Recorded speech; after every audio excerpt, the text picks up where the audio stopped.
இந்த போறப்பு தான் நல்லா ருசிச்சு சாப்பிட கிடைச்சது.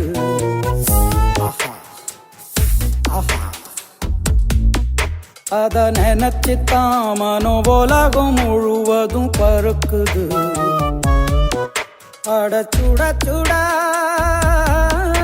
அட சுட சுட அந்த மதுரை மல்லிப்பூ இட்லியே மீன் குழம்புல கொஞ்சம் புரட்டி சாப்பிட எச்சிலு ஊறுது உள்ளுக்குள்ள.